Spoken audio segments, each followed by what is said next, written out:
So chapter 4 is dealing with social and cultural environments. And if you haven't learned anything else in this class, you've learned that these environments are so important. Regardless of what Dr. Levitt has stated, and he wrote a very important article called Globalization of Markets, which we read and talked about. And that article, written in 1983, has been debated ever since. And we're talking 35 years now that article has been used as kind of a discussion piece for globalization.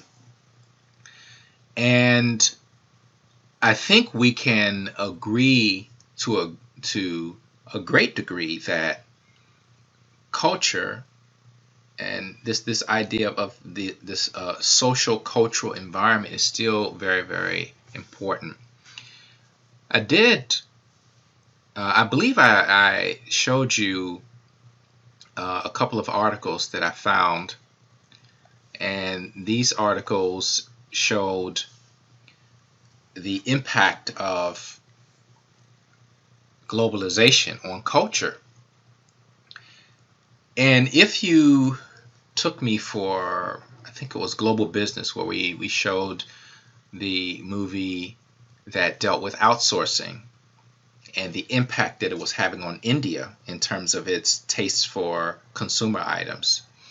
Here we have an article about Ghana dealing with an obesity issue, and this is becoming a very serious problem in developing countries. And so here in Ghana, West Africa, you have a situation that may surprise many of the people that come across this article.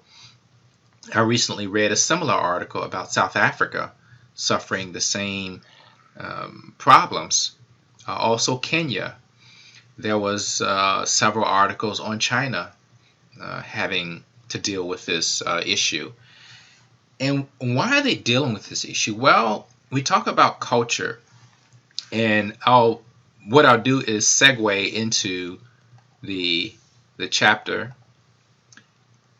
When we talk about culture, and I won't go through the whole chapter in terms of explaining all the details, but I think we understand that culture is dynamic and it does change, and there are a number of forces that can impact a cultural shift. And some of those are internal, some of them are external. But one of the things that you find is this kind of external influence is something that has taken the world by storm and created taste for many different types of products.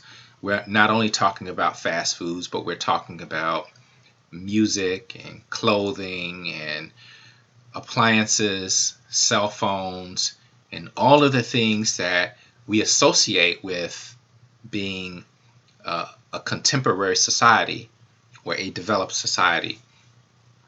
And you see a lot of issues in terms of cultural shifts, cultural erosion, and some may say, well, this is straight up cultural imperialism, that you are exporting these tastes to other cultures. And as far as obesity is concerned, many of these countries are not equipped to handle the effects of obesity, which gets into diabetes and all of these other chronic ailments that come with obesity. So culture is certainly one of those things that is complex. And here are the components of culture. This is from another textbook, but you can see how complex culture is. One of the things that's changing with culture is the fact that you have a lot of immigration. Places like the US, in Europe, you have an influx of migrants that come from different countries, and they also bring their own culture with them. So how, in fact, does that change the culture of the place they're going? That's a very good question, because then that begins to change what, when we talk about Hofstede's framework. In Hofstede's framework, you can find that on page 119, and that's something that you should be familiar with, Hofstede's framework, where there are 6 dimensions. The book gives you 5. It started out as 4. He added a 5th dimension, and then in 2010 he added a 6th dimension, which was indulgence versus restraint. So make sure you add that to your notes, that there are actually 6 dimensions to the Hofstede's framework. And I believe Brittany had mentioned that. So that was certainly a heads up for us, and gives us kind of a affirmation that books sometimes are outdated. I'm not sure why they didn't catch this, because the 6th dimension was added in 2010, and this book is copyrighted in I think it's 2017 or 2016, so they should have made that adjustment. But be that as it may, we certainly have caught it, and so to our benefit, we can certainly be up to date with the trend of his research. So Geert Hofstede defines culture as a collective programming of the mind that distinguishes the members of one category of people from those of another. I have some issues with his framework. One of the issues that I have with his framework when I first read it is the fact, and I showed this in class, that he had categories of countries that were lumped together. Arab countries, East Africa, West Africa, and then he would have all the other separate countries. Now, there are many problems with that, and I pointed out that in many of these regions, like if you say Arab countries are very diverse. Yes, they're predominantly Muslim, but they have diversity just as you have diversity in Africa, where you have 54 countries, all of them very diverse in terms of their culture, their history, their associations with other nations, and their levels of development. So it's certainly, I believe, very dubious if you lump these countries together and say, well, that's East Africa, that's West Africa, those are Arab countries. And the other thing that was mentioned in some of the critiques of the Hofstede's framework is that it did not account for gender. And we know that gender is one of those factors that is very, it plays a big role when we talk about culture and societal norms. And so that's changing as well. But there are critics of the framework, but it still remains a very important point of discussion. When we talk about these ideas of standardization versus customization, and then Hofstede's framework and some of these other theories that come into play, they're very important for discussion. And we may disagree with them, or we may agree, but they're certainly very important. So again, we have a number of different factors of culture. Again, I won't go through all these, but these are factors that you should know. The graph that I showed earlier with all the different components of culture, you got obviously social institutions and social structure, which here says reinforce cultural norms. Of course, the family being the most, I guess you can say, the one of the most important units, because that's going to be set the stage for how society grows and how it prospers. And obviously your educational system, religion, government, and business also play very important roles. You should be also familiar with physical culture. We live in the United States, which is a material culture. We place a lot of value on materialism and the importance of things.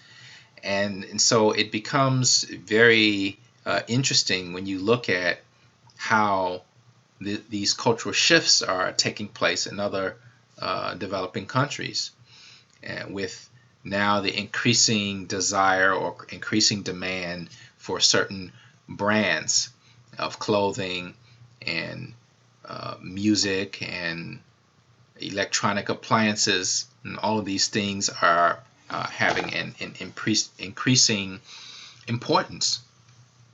Then you have the abstract culture, which is those things that were shown on that graph, and attitudes, and beliefs, manners, customs, perceptions, and religion also play a very big role in terms of this cultural framework. There are lots of agents of culture. We talk about some external forces. We have media forces such as satellite. We have internet, of course. We have television shows, which obviously is those are exported. We have tourism.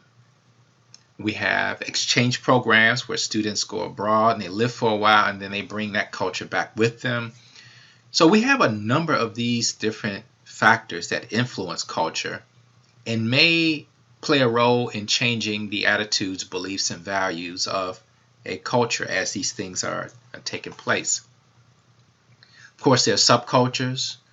We are part of a subculture. If we talk about the African American community as part of a subculture, we have the overarching culture, and then we have a subculture, and then there are subcultures within our community as well. So these are factors that you should certainly be aware of. The impact of aesthetics and color. It is very interesting, this idea of color, because in Principles of Marketing, there's a chapter on consumer behavior, and in my class I show the psychology of color, which is very deep, because colors have an effect on how we absorb information, and they have, in some cultural contexts, they have a specific meaning. Now, it is interesting, in an article that I read about McDonald's in Israel. Israel, we know, is a Jewish country. And one of the things about Orthodox Judaism is that there is a prohibition against mixing meat and dairy products. And so McDonald's has decided that they were going to change their branding to suit the kosher prescription for Jews. And so this is what you have for that situation. And I'll just read quickly.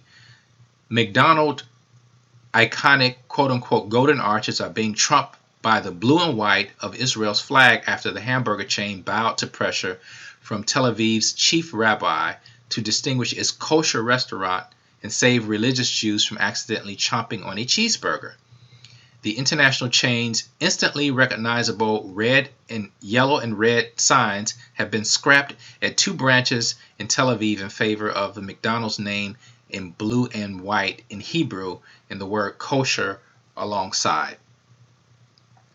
So that's a very, very interesting development. And I remember years ago reading an article about McDonald's challenges in Israel, and kind of similar to the same challenges of India. McDonald's, when in India, of course, in India, they don't consume beef. It is actually against the law to slaughter a cow. And so they had to figure out a menu adaptation, and they have actually done very well as far as that is concerned. And so this one is also a very good example of how religion and culture play a role in how a company will make an adaptation to its product offerings.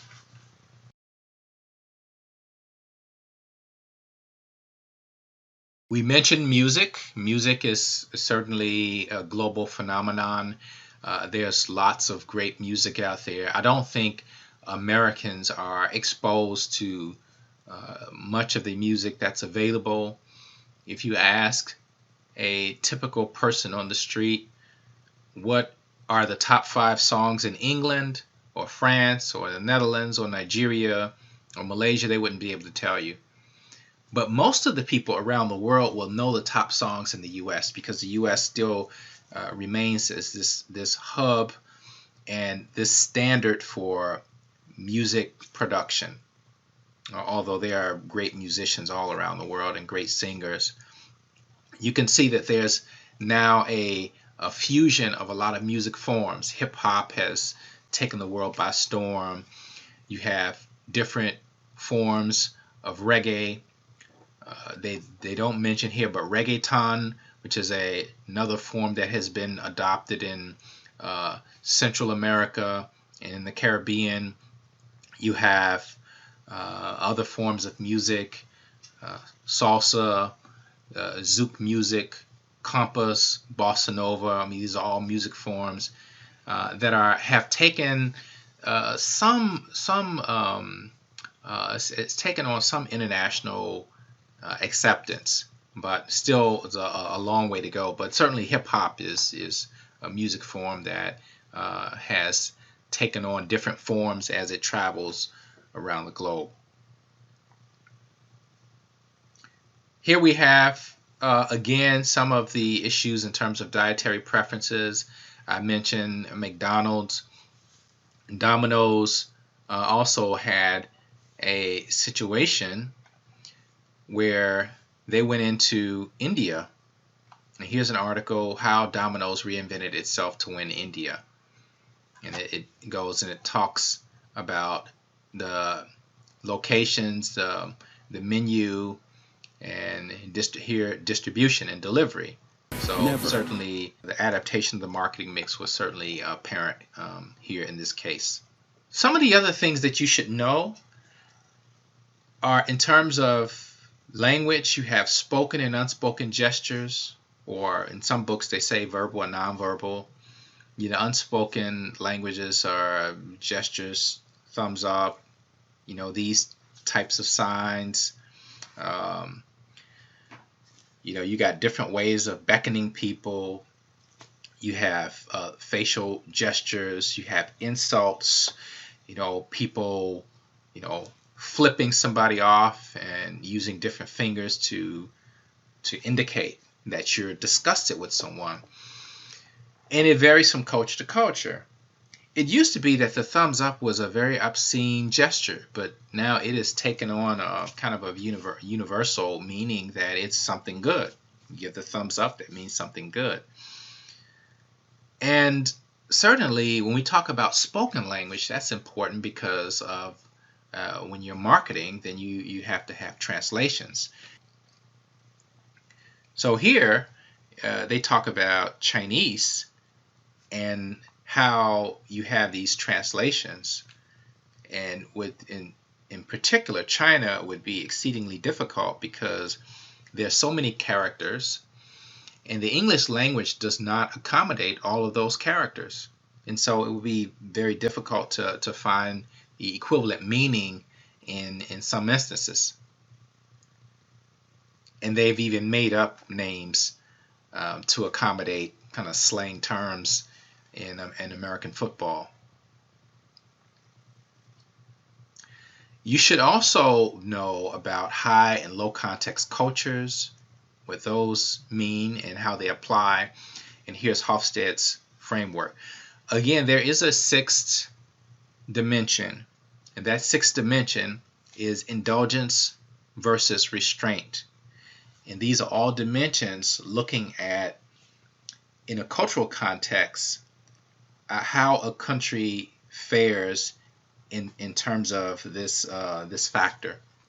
We talked about self-reference criterion, that is judging another culture based on your own views, based on your own cultural views. And it's very easy to do. And we do that quite a bit. We look at something, when we look at aesthetics, for example, and we see somebody with a lip plate, as we saw in Black Panther, we saw a lot of different aesthetics going on. We see scarification, people scarring their bodies, face paint, people shaving their teeth, piercings on the ears and different parts of the body, different hairstyles. And we may look at it, we may find it to be grotesque because we're not used to that kind of cultural model. And again, that's self-reference criterion. We're kind of making a comparison of other cultures based upon our own. Then we have this diffusion theory, how quickly you're able to adopt the process, to adopt a product. And we go through this idea of awareness, being aware, being interested, evaluating something, trying something, and then adopting it. And then, of course, you can skip steps as well. You can go from awareness or immediately to adoption. And the other phases are accelerated. I mentioned the example of going into a store and finding a basket of snacks for a sample. And then you look at it, you're aware of it. You weren't aware before, but now you're aware of it. You try it, you go all the way down to trial, and then you adopt it. You may adopt it. Here you have the adopter categories. We mentioned the different names. The innovators being the ones that'll stand in line, or wait from 4 in the morning up until 9 in the morning when the store opens to get the latest iPhone or to get the latest pair of shoes, athletic shoes. And so, yeah, those are the innovators. And then you get those who are right after them. And you have some people who still haven't seen Black Panther. Those would be the laggards. Probably the laggards at this point. And we're already almost a month into that movie being, I believe the movie was released February 16th. And this is March the 7th. So we're almost at that 1 month mark. It is already close to $1 billion of gross receipts. So I'm going to go into chapter 5, and this is dealing more with the other aspects of the pest analysis. And this is political, legal, and regulatory. So that's the P. And it starts out talking about sovereignty. And why is sovereignty important? Well, sovereignty is the idea of a body that has the authority to govern that country. And that is important because it is that entity that sets the laws for commerce and for that business environment, establishing the rules. So that is indeed very important. You obviously have this idea of trade. One of the things that's important to note is that corporations operate in a sovereign entity, whether that's the United States or whether it's a foreign market. They operate within a sovereign entity, and they have to follow the rules of that sovereign government. In one case, dealing with Walmart had a store in Canada that had Cuban products. Now, the U.S. has an embargo against Cuba, which means there's no trade between the two countries. A Walmart executive goes up to the Canadian store and says that they have to take all of those Cuban products off the floor. The store manager said, okay, we'll do that, but we'll also have to confer with our lawyers. So in the meantime, they took all the Cuban products off the floor. They conferred with the lawyers. The lawyers checked all the laws, and came back and said that we are within our rights to have Cuban products in our store. Despite the fact that it's an American store, they are under the jurisdiction of Canadian law, and we are within our right to have Cuban products in a Canadian store. That gives you an idea how sovereignty plays a role in what's allowed in that business environment. We know about political risk, and you can check many different guides for assessing political risk. Institutional Investor, Euromonitor, I think the Economist's intelligence unit has these charts to assess political risk, and they're indices that rank countries based upon some factors. And these are some of the factors here that you look at that when you're assessing risk. Of course, we know about taxation, and what's current in the news is that President Trump wants to raise tariffs against those who are bringing steel into the United States. He wants to assess a 25% tariff on steel and aluminum.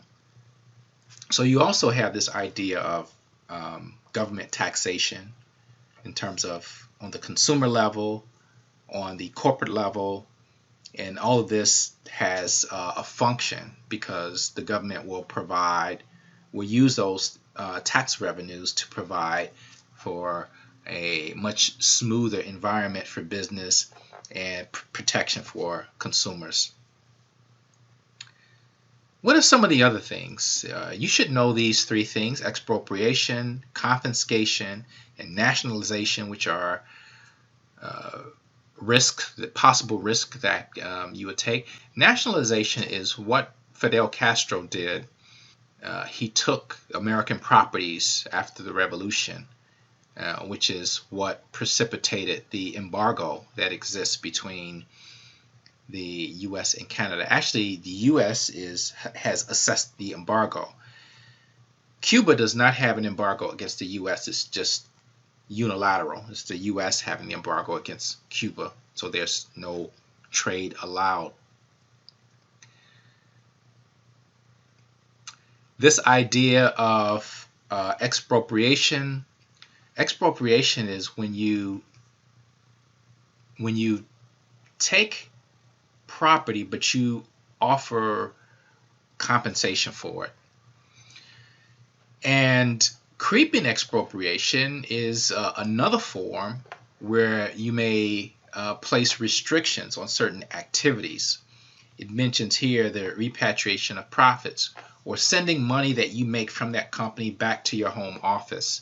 Sometimes there are restrictions that you can only repatriate only so much, because what happens if a company is putting their profits in a bank and they decide that they want to take all of those profits at once and move them back to the home office, that creates a shock in the economy, because those banks, as you know, don't keep enough money on hand for its deposits, for all the deposits.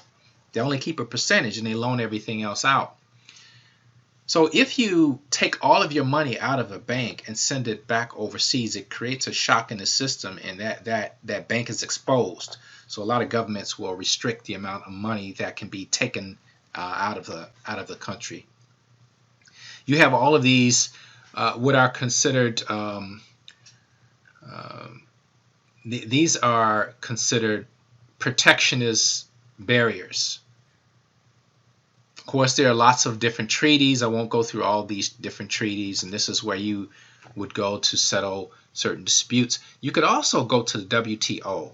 If you're a country or if you're a company and you feel that you're being mistreated, you can go to your government, and your government could file a case with the WTO, and it would be up for arbitration. Now, this is International Court of Justice, which is slightly different. I'm surprised they had this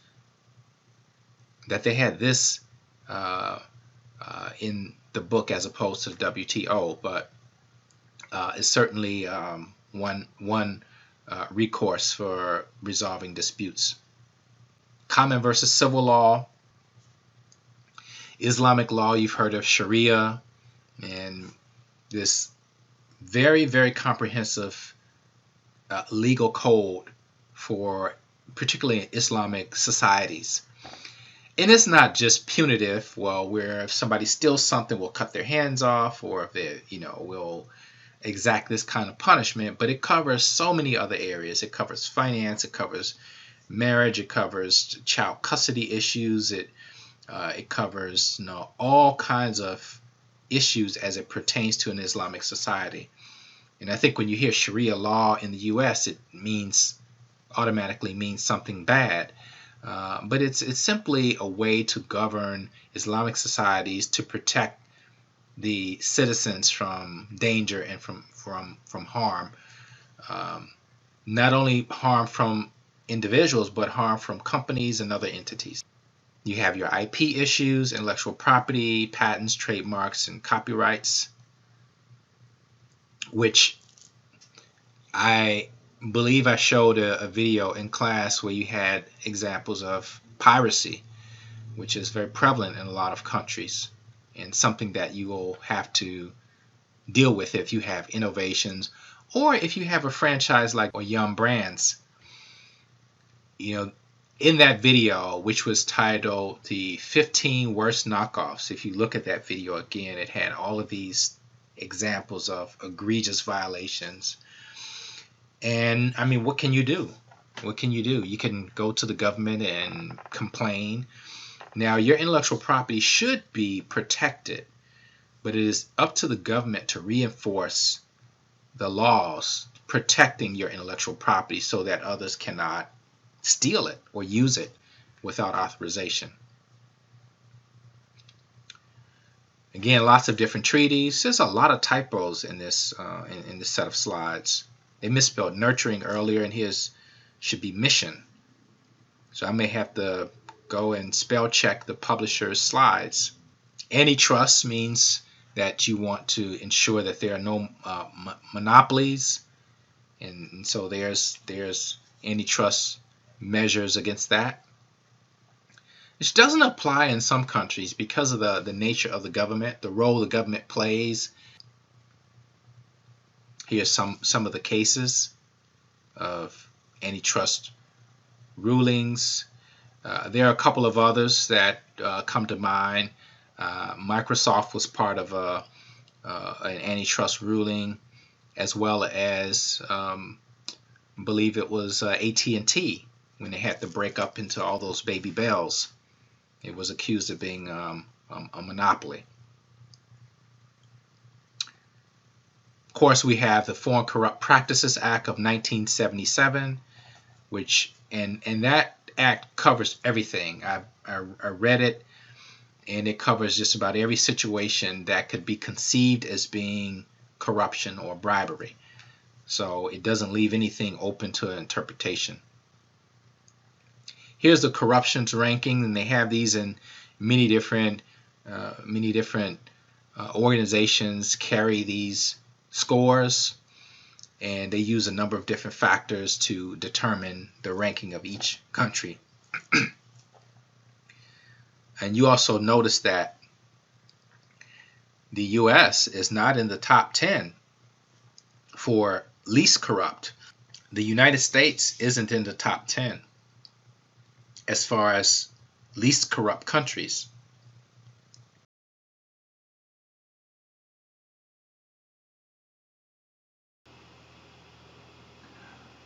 Okay, just a quick look at one of the tools that a company can use if they're evaluating a country for market entry. This is a document put out by Transparency International. It is their Corruption Perception Index. This is the 2023 table. As you can see on the left-hand side, you have the countries, you have their score, and then you have their rank. On the right is a color-coded map that is interactive. You can actually manipulate this map. You can hover over if you want to see a particular country and their score, and whether they improved or whether they regressed. You can just do a quick hover and get an idea of where they stand. So on the left, you'll see the countries, starting with Denmark with the #1 ranking, Finland, New Zealand, Norway, a lot of Scandinavian countries, Switzerland, Sweden, Switzerland, Netherlands, Germany, Luxembourg. You may be wondering where the United States is. And you continue to scroll down and you see the United States is ranked number 24th, tied with Barbados. And here you can see 24 out of 80, 180 with a score of 69. You continue down, you see a lot of familiar countries.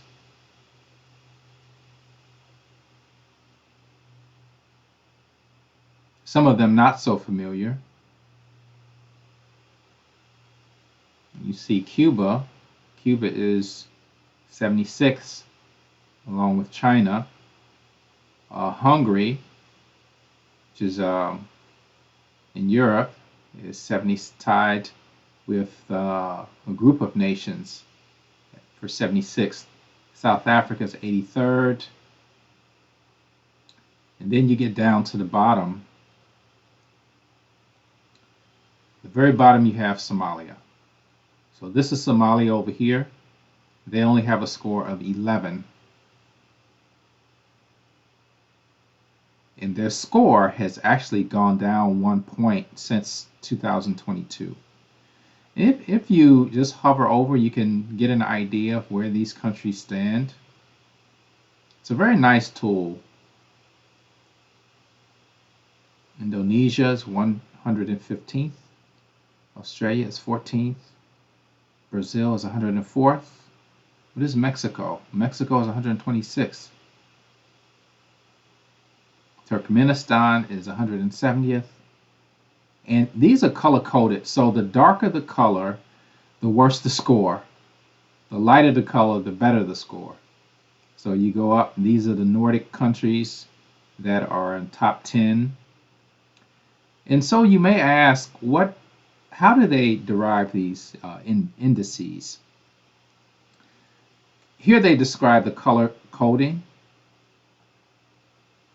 In order to get an idea of how they really break down these indices, you have to go into the report.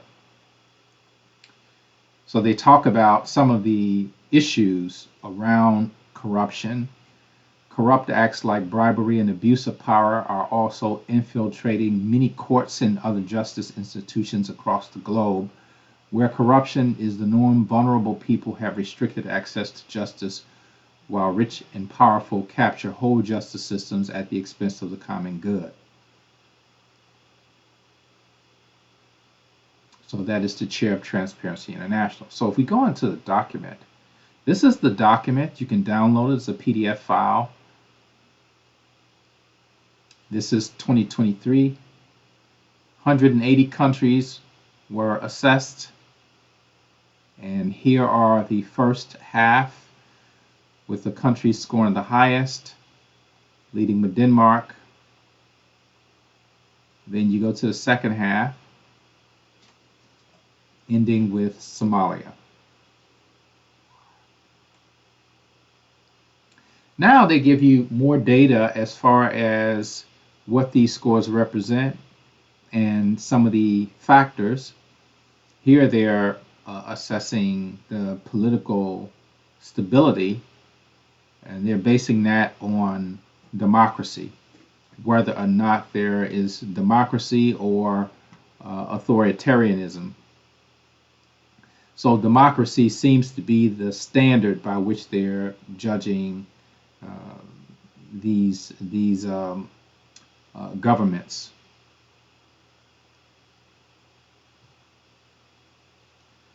More statements, and here are some of the prescriptions that they have for countries who want to improve their CPI score.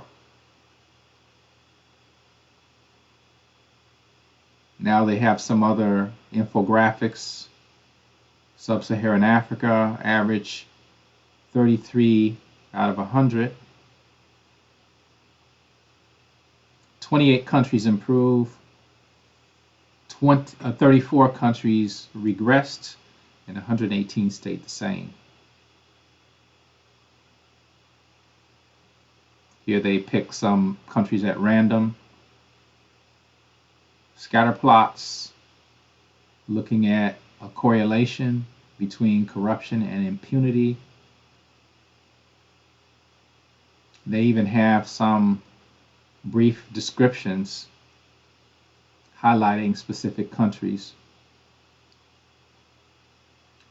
Regional highlights.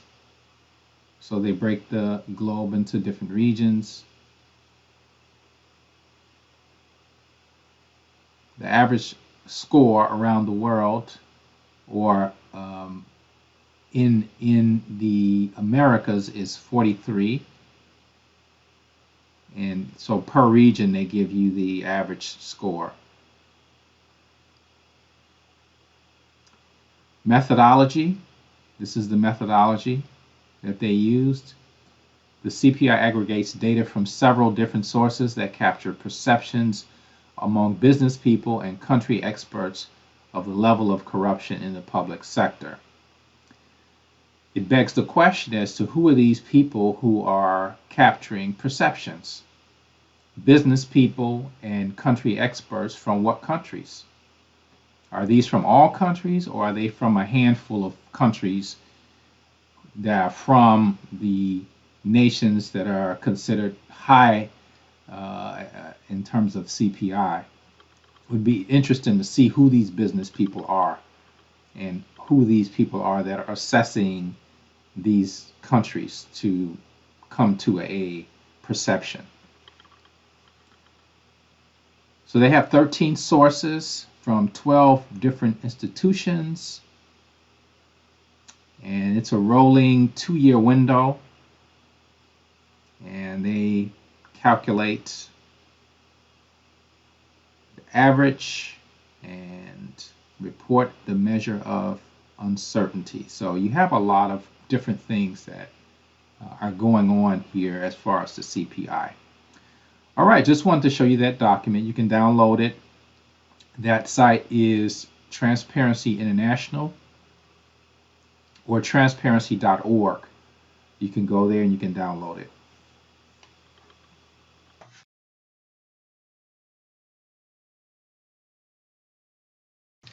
So I'll move on to chapter 6. And we were talking about this idea of research, and we were talking about computer systems and how computer systems are set up to provide a reservoir for data that's coming in about consumers.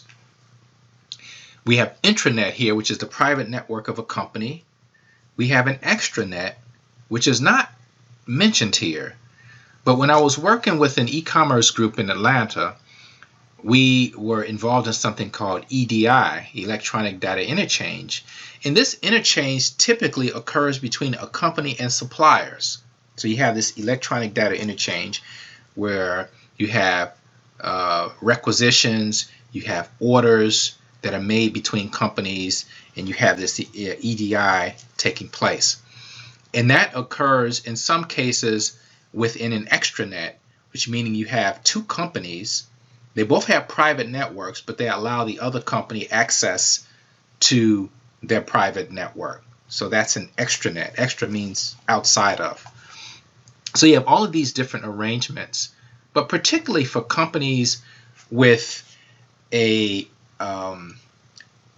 that has a high volume of sales, you want to be able to track those sales, and you want to be able to run queries in terms of understanding the flow of consumer habits. You want to be able to look at trends, buying trends. You also want to be able to look at in terms of the volume of what people are buying.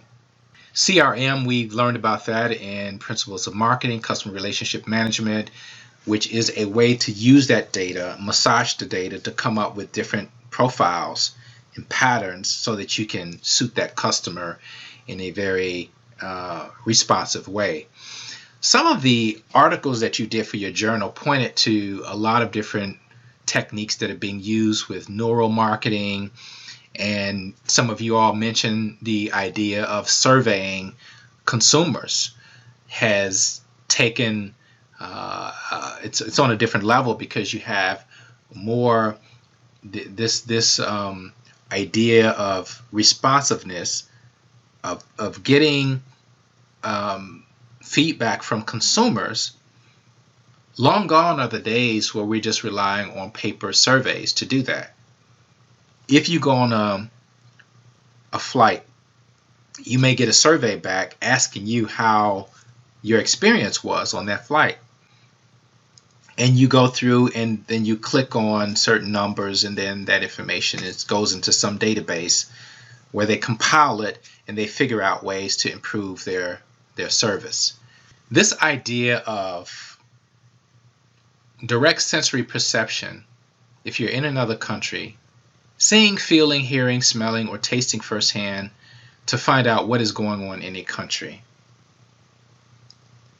And it is true that there's no substitute for that, but it is with some caveat or with a warning that you want to ensure that you don't fall prey to self-reference criterion when you're observing.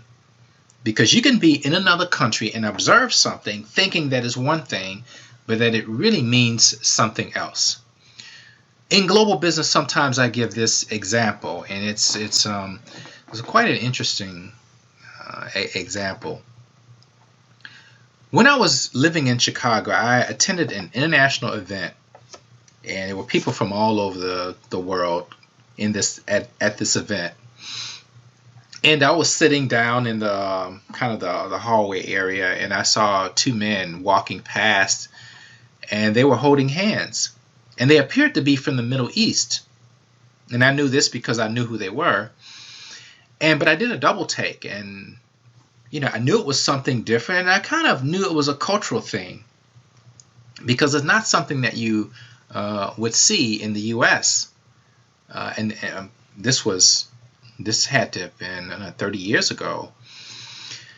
And so I did a double take, and I didn't think anything of it. But years later, when I traveled to Egypt, I saw that it was part of that culture where you had men holding hands, you had women holding hands, you had men arm in arm, you had a different type of communication that took place, and it had no sexual connotation. It had nothing to do with homosexuality. It was just, this is a way that I communicate my friendship and my feelings toward this person that I'm with. So it's interesting, because if you observe that, you may think something else. In 2018, you'll certainly think something else is going on.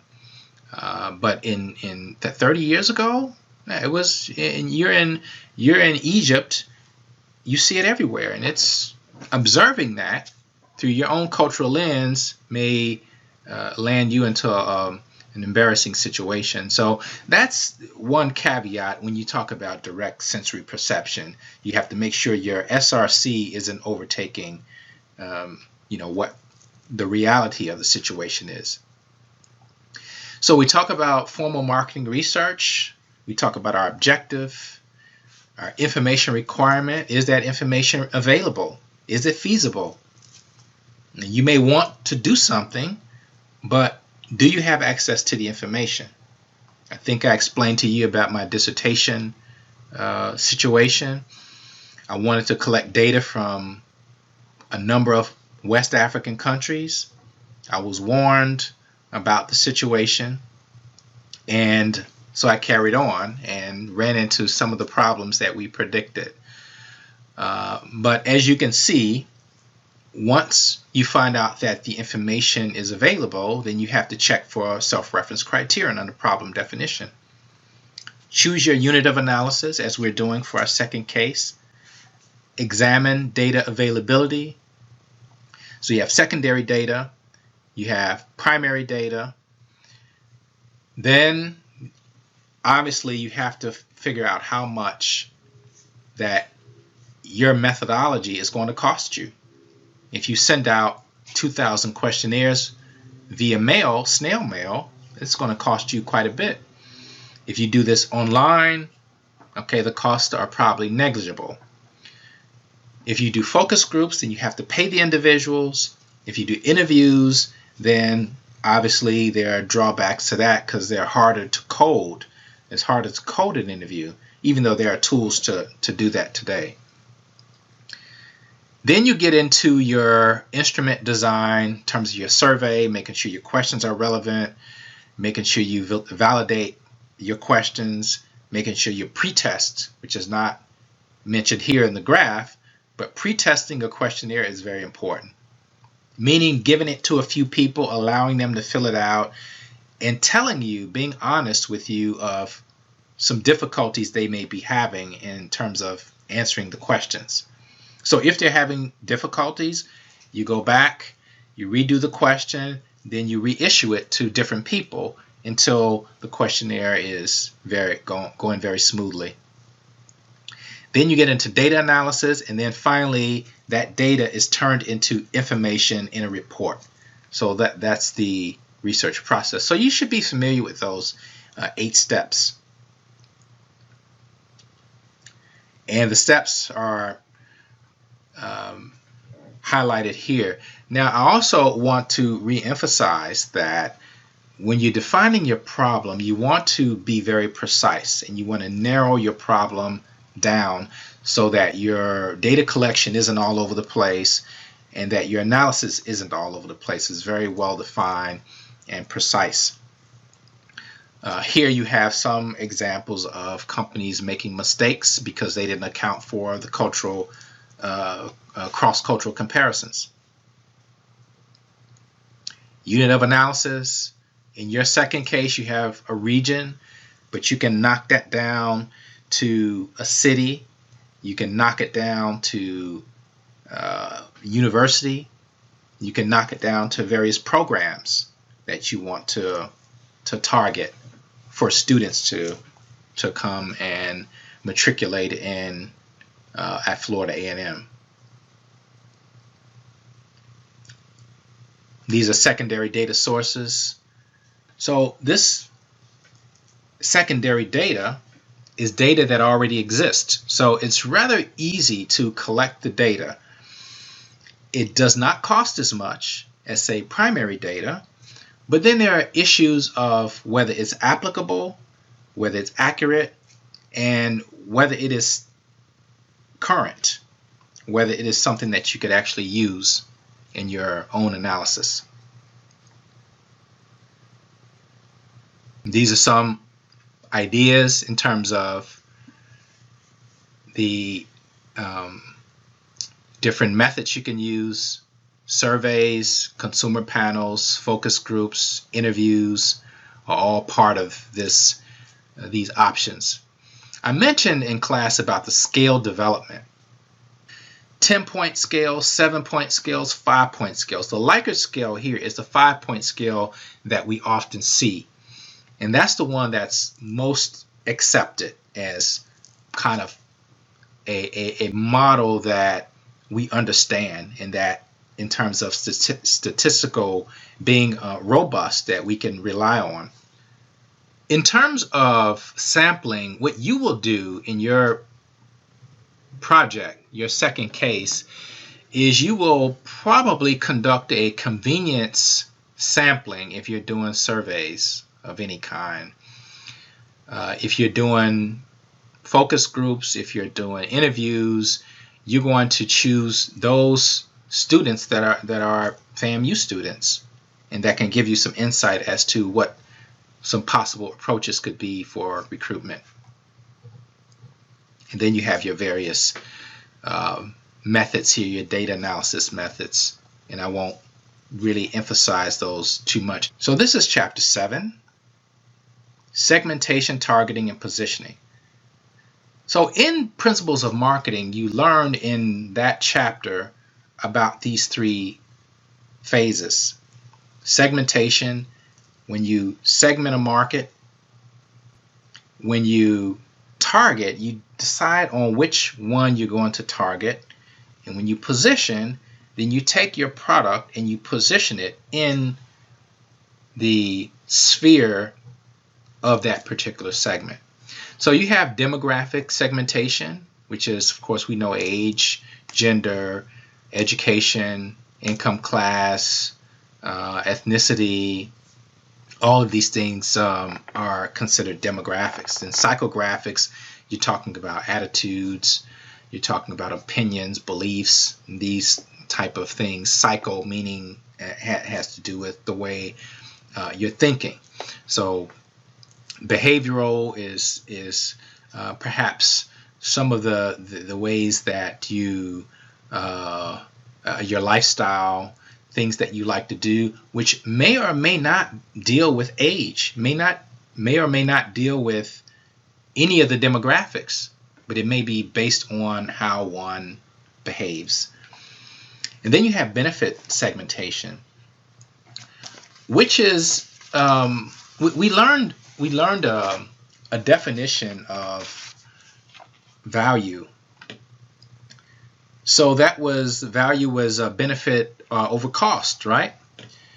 And so when we talk about benefit segmentation, we are talking about the approach is based on marketer's superior understanding of a problem a product solves, the benefit it offers, or the issue it addresses, regardless of geography.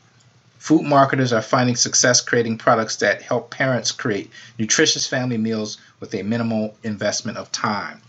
So here we're talking about convenience products, and we mentioned fast foods earlier. And so what benefit does that provide the consumer? Okay, you save time because you don't have to cook, it's quick, and it may be cheap depending on where you are. So you're looking at obviously benefits of fast foods, convenience being one of the biggest value propositions for consuming that type of cuisine. Here's the benefit segmentation again. Assessing market potential, you may apply this to your second case. Current size of segment, potential competition, and compatibility with companies' overall objectives and feasibility of successfully reaching the target audience. So you may look at this when you are talking about discussing your second case, looking at the potential size of the market, the competition, and also the compatibility of that market with what we have to offer. You have another situation, and I'll close on this thought. Standardization or undifferentiated target marketing. So those are synonymous, which means undifferentiated means homogeneous. And we know from Theodore Levitt's article what this means. Mass marketing on a global scale, standardized marketing mix, which reduces production cost, communication cost, because you're using the same message for the same product globally. Then you have niche marketing, which is concentrated. You have differentiated, which is more customized. And so you have these different ways in which you can segment a market. And then positioning means that you take that product and you put it in front of that segment, and then you offer the value propositions, which can be the benefits, the values, the price, whatever value proposition you want to offer that consumer. That is how you are able to position it. Ningekuhudumia bila kuchoka.